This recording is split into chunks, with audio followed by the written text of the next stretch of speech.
¿cómo está? Es necesario, empezando la semana, a hablar de esas otras cuestiones que también nos pasan. Las finanzas. A ver, Argentina, importaciones y aumento de gastos en deuda, cóctel explosivo en la Argentina de Macri. La situación en Siria impacta en los precios del petróleo. Ahora le vamos a contar un poquito más por qué.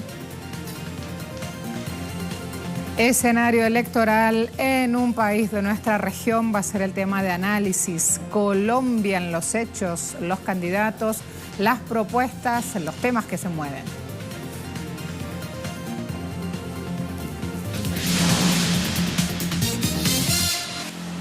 Hemos dicho que este año es un día de elecciones. En toda la región se da justamente ambiente preelectoral. Caso México está caldeado. Donald Trump les ha hecho mirarse como nunca al espejo, especialmente este año, cuando se va a elegir el sucesor o sucesora de Peña Nieto. Su gestión deja más retos que facilidades hoy por hoy. También ese es un punto muy interesante para analizar. México atraviesa por un ciclo de incertidumbre. En el contexto externo, la variada y larga lista de dificultades la encabeza la llegada de Donald Trump a la Casa Blanca, desde donde el magnate ha pretendido cumplir todas sus amenazas nacionalistas convertidas en promesas electorales, entre esas dos que involucran directamente al país azteca: la construcción de un muro fronterizo con México y el Tratado de Libre Comercio de América del Norte, el polémico TLCAN, cuya renegociación está actualmente en proceso y en medio de una octava ronda de trabajo sin avances significativos. Las expectativas sobre las políticas del nuevo gobierno estadounidense, incluidos los movimientos de la Reserva Federal de ese país, han hecho mella en la ya sentida economía mexicana, agudizando las fluctuaciones monetarias, cambiarias y comerciales del país. Como a otros países de América Latina, a México también afectó el extenso periodo de desplome de los precios del petróleo, que redujo los ingresos del país y fue utilizado como justificación para terminar de completar el proceso de desmantelamiento de la paraestatal petrolera Pemex y la privatización del sector energético impulsado desde 2014 por el presidente Enrique Peña Nieto. A los desafíos frontera afuera se suman los propios desequilibrios del modelo de desarrollo de México, entre los que destacan los siguientes. Hablamos de desequilibrios. Crecimiento empobrecedor y excluyente, alta dependencia importadora combinada con un esquema primario exportador, relaciones comerciales que están concentradas en oligopolios, baja productividad, una economía cada vez más financiarizada porque hay una política oficial que justamente está direccionando inmensas masas de dinero ociosas en transacciones financieras que tienen utilidades récords, pero no hay reinversión productiva. Fíjense esta publicación en red social Twitter. Lo hace uno de los candidatos justamente, Manuel López Obrador. Dice: la mafia del poder está al borde de un ataque de nervios. No les ha funcionado ni les funcionará la guerra sucia. Hagan lo que hagan, no dejamos de crecer. Miren esta encuesta, AMLO, allí lo tienen, 41,9%, MID 22,7%. Hablábamos de la Argentina de Macri en titulares. Bueno, cóctel mágico, apertura comercial, deuda con tendencia alcista, sideral les diría. Tras su llegada a la Casa Rosada en diciembre de 2015, Mauricio Macri ha cumplido claramente sus objetivos a nivel macroeconómico: regresar a la Argentina al viejo modelo neoliberal de la década de los años 90, donde se privilegiaban las importaciones, se genera exclusión social, pobreza y desindustrialización, e igualmente se elevan los compromisos de deudas de la República con el fin de tapar el déficit fiscal. De acuerdo a un informe elaborado por la Universidad Nacional de Quilmes, el consumo de bienes manufacturados hechos en Argentina habrían crecido en 2017 un 1,6%, mientras que la importación de productos industriales subió 13,7%. El documento indica que el crecimiento de la demanda interna de bienes nacionales estuvo centrada en segmentos limitados, como consumo de maquinarias, donde hubo un aumento de 17,4%, productos metálicos con un alza de 12.9% y equipamiento electrónico 7.6%. A contramano, las caídas más pronunciadas las recibieron los sectores calzado y marroquinería, con un 12.1% y ensamblajes de equipos electrónicos con un 7.2%. Por otra parte, sobre el endeudamiento externo, un estudio elaborado por la Universidad de Belgrano señaló que de 32 de cada 100 pesos de gastos corrientes del gobierno nacional son destinados al pago de los intereses de la deuda externa, una porción que supera el presupuesto destinado al pago de salarios de los trabajadores.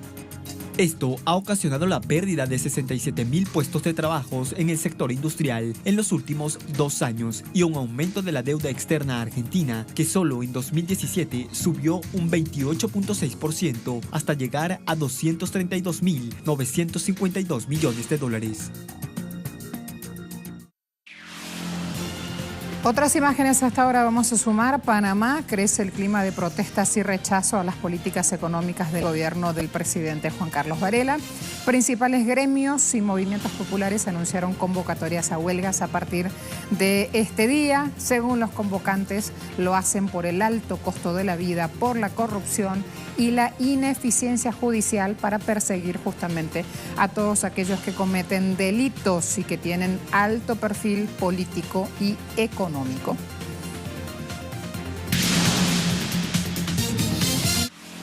El asedio contra Siria, luego del ataque de Estados Unidos, Francia y Reino Unido, continúa influyendo en la variación de precios del petróleo, así como en los mercados de acciones asiáticas. En pantalla irán apareciendo distintos indicadores, pero sin opinión de los expertos se hace difícil la traducción. Por ejemplo, un analista español dice que cualquier subida del precio del petróleo supone un impacto para nuestra economía y toda incertidumbre política genera también una inestabilidad financiera que puede afectar primas de riesgo y bolsas. Otros expertos recuerdan, Guerra del Golfo provocó una recesión en los 90, está muy fresquito eso. Lo que no está en duda es a qué estado no le conviene un precio del petróleo al alza.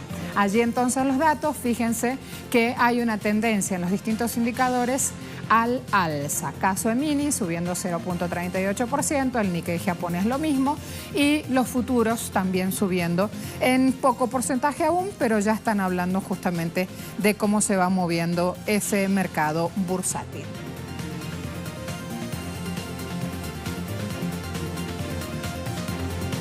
Hablando de cotizaciones, a ver, hoy arrancando la semana tenemos los cierres, caso cesta venezolana, cierres del viernes, que es semanal, crudo venezolano promediando siempre en yuanes, 383,98 yuanes por barril, subía 8,48 yuanes. OPEP cerró 66,78, este sí el indicador va en dólares y por barril, y el Brent cotizó en 70,18, también en dólares y por barril.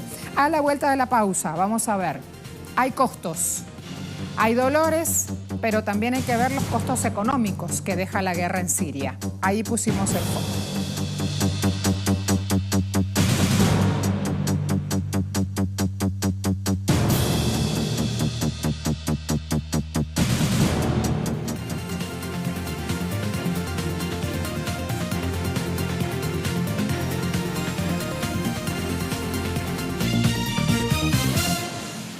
Visto el impacto que parece tener el asedio contra Siria en los precios del petróleo, los que no paran de ganar son los grandes lobbies y empresas de la industria militar de Estados Unidos, quienes aprovecharon el ataque a Siria para estrenar un misil invisible. Según medios internacionales, el gasto total de esta operación fue entre 73 y 143 millones de euros. Lockheed Martin fue la compañía proveedora de este estreno del producto, un misil de distancia guiado por satélite, ¿sí?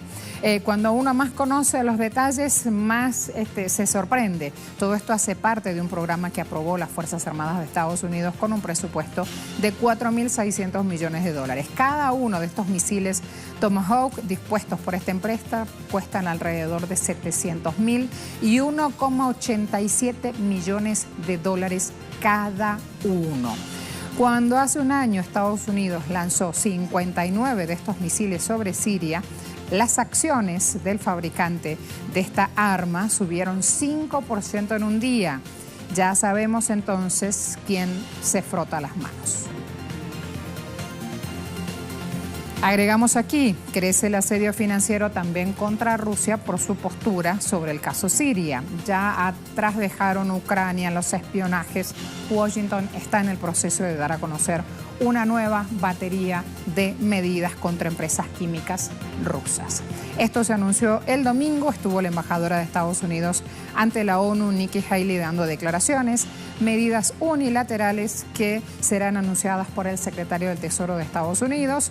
Sanciones concretamente irán destinadas contra compañías rusas que trabajan en equipos relacionados con desarrollo y uso de armas químicas por parte del ejército sirio. Desde Moscú responden, la ampliación de sanciones en todas las esferas es una política irrefrenable y una muestra de agresión económica contra Rusia, por lo que no tardará mucho en adoptar un proyecto de contramedidas.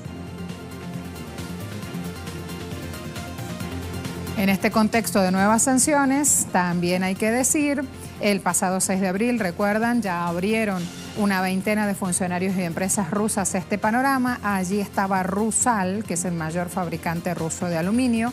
En esta jornada, al abrir la bolsa de Moscú, vio caer sus acciones 23% hasta cotizar 16,11 rublos por unidad. Sin embargo, el descenso se redujo al 2,95% y los títulos ahora vuelven a cotizarse a 20,39 rublos.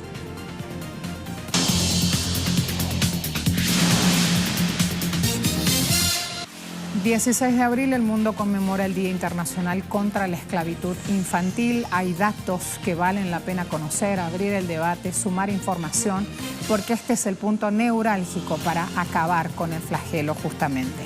Más de 246 millones de niños están padeciendo esta situación en todo el mundo. Tienen entre 5 y 14 años y son explotados diariamente.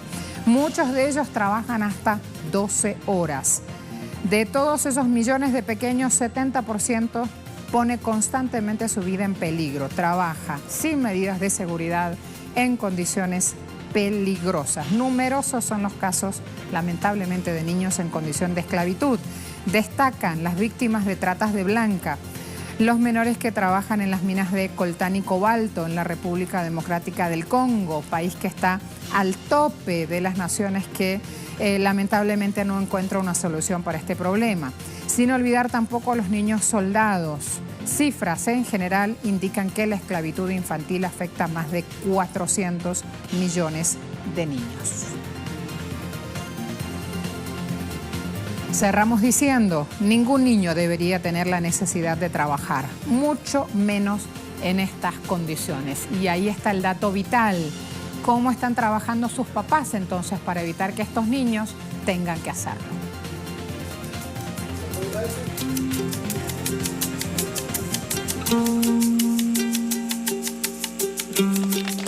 Depuis que le vieux mon pauvre parent, ne vous me signez encore. Bon, me prenons va dormir.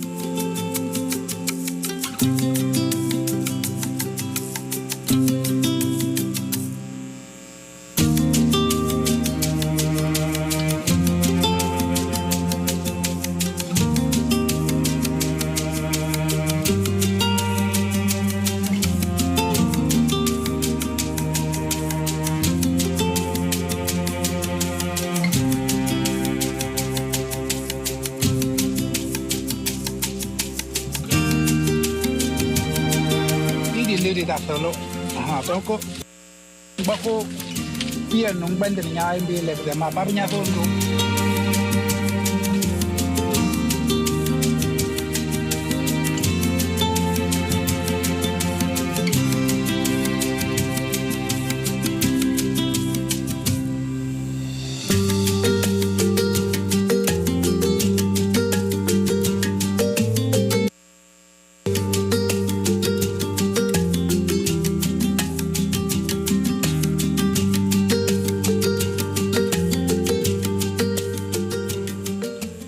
El mundo transita hacia el dominio económico de una clase minúscula. De acuerdo a un informe realizado por la Biblioteca de la Cámara de los Comunes de Reino Unido, El 1% más rico del mundo acaparará antes de 2030 el 64% de la riqueza global en poco más de una década. Y es que actualmente la riqueza del segmento de la población planetaria más acaudalado está creciendo a una media anual del 6%, mientras que la de los demás solo lo hace en un 3%. Esta concentración de capital en pocas manos es producto de la desigualdad de ingresos y la acumulación de activos y mayores tasas de ahorros en el lado de los ricos, causales a las que se suma que quienes más poseen tienen la oportunidad de invertir una gran parte de sus riquezas en activos financieros, los cuales les permiten multiplicar sus ingresos. Esta disparidad la reflejan los expertos. Oxfam en enero pasado publicó que el 82% de la riqueza creada a nivel mundial en 2017 había ido a parar al 1% más rico, sin que la mitad más pobre de la población humana mejorase en nada su situación. Mientras Bloomberg alertaba en diciembre pasado que en menos de una década los gestores de los fondos BlackRock Inc. y Vanguard Group acumularán $20 billones, cifra muy por encima de los presupuestos anuales actuales del gobierno de Estados Unidos. Ante esta amenaza, en el Pleno de la Cámara de los Comunes, el laborista y exsecretario jefe del Tesoro británico, Liam Byrne, hizo un llamado a los líderes mundiales a actuar, destacando: si no tomamos medidas para reescribir las reglas del funcionamiento de nuestras economías, entonces nos condenamos a un futuro que seguirá siendo desigual para siempre. Eso es moralmente malo y económicamente desastroso, pues nos arriesgamos a una explosión de inestabilidad, corrupción y pobreza. A la vuelta, Colombia decide y le contamos aquí qué propuestas tienen esos candidatos.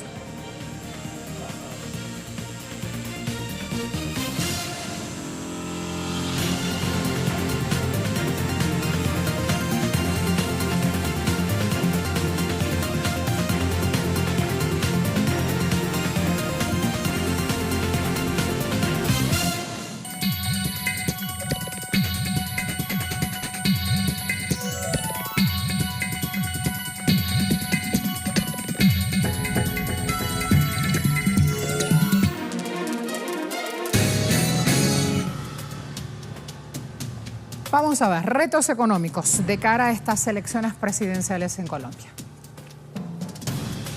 Las cifras sobre el estado de la economía colombiana encienden las alarmas de los electores que deben decidir quién ocupará la Casa de Nariño a partir del mes de agosto. Según información del CELAT, entre 2002 y 2017, la deuda externa pública sobre el PIB prácticamente se duplicó, pasando del 12,5% al 23,2%.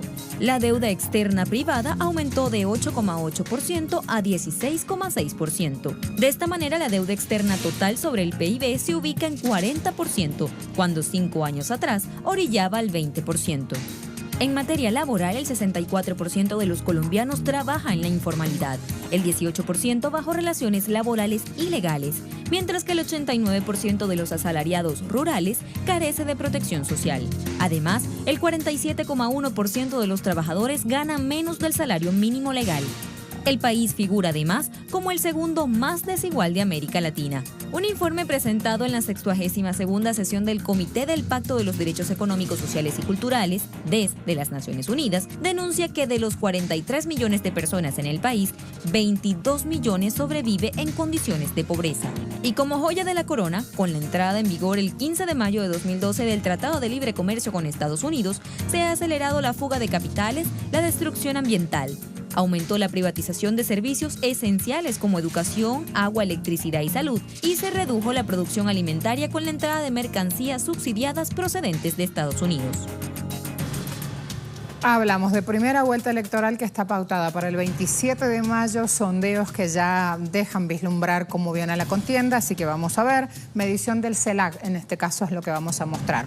Hay una encuesta, 22 de febrero y 10 de marzo es el periodo de tiempo en el cual se levantó esta estadística, indica Petro subiendo en intención de voto, pasó del 17,6 al 22,9%, Duque muestra una intención de voto del 18% y el resto de los candidatos, Sergio Fajardo, Germán Vargas Lleras y Humberto de la Calle, le siguen con del 22% al 17,6%, caso Fajardo, del 12,7 al 10,6, caso Vargas Lleras, 6,4 al 5,6, Humberto de la Calle. ¿Qué quiere decir esto? Que todo está en pleno movimiento, con lo cual cada cosa que dice cada uno de los candidatos rápidamente genera repercusión. Cuando mostraron programas económicos, la mayoría va al tema impositivo y a la inversión social. Así que vamos a revisar aquí dos de los candidatos que agrupan la mayor cantidad de intención de voto para ver por qué lado van sus propuestas. Gustavo Petro, el exalcalde de la capital colombiana, se ha destacado por querer cambiar el modelo extractivista y retirar modelos económicos sustentados en la extracción de petróleo y carbón para cambiarla por políticas agrícolas productivas. Promete el fortalecimiento de lo público sustentado en la organización de la institucionalidad por medio de la educación pública y la descentralización burocrática. Propone establecer un impuesto predial para terrenos con más de 1.000 hectáreas fértiles. Eliminar las exenciones tributarias que consideran no son necesarias en el sistema y que no aportan a la economía. En el tema de pensiones, el candidato propone mantener la edad en la que se accede a estos ingresos. El concepto de salario mínimo se transformaría por un salario real basado en el capital e ingresos. La priorización del mercado interno es otra de las propuestas del candidato que hace parte de su estrategia industrial. El candidato a la presidencia por el Centro Democrático, Iván Duque, se centra en una reforma fiscal a favor de los de arriba, los poderosos. 6 días sin IVA cada 2 meses es su estrategia para, según, reactivar el comercio y promover la liquidación de inventarios. Plantea la simplificación tributaria y reducción de los trámites para que sea más fácil la relación entre el Estado y las personas. La reducción de impuestos para que la tasa impositiva del sector privado quede entre 27 o 28% a niveles de la OCDE. Habla de atajar la evasión para complementar la reducción de impuestos. Para esto quiere fortalecer la factura electrónica. La austeridad forma parte del eje de la propuesta del candidato, que quiere reducir los gastos del Estado que tilda como innecesarios. Según denuncia, el gobierno se gasta 800.000 millones de pesos en publicidad y eventos, pero la realidad es que vienen recortes. Propone además diversificar las ventas externas para, según indica, no depender de 15 productos que representan 75% de las exportaciones. Desarrollar el mercado de capital para generar mayor participación en la bolsa y no negociar más tratados de libre comercio, pero insertar al país en cadenas de valor. Amanecerá y veremos, como dicen habitualmente en el país colombiano. Hasta luego, gracias por acompañarnos.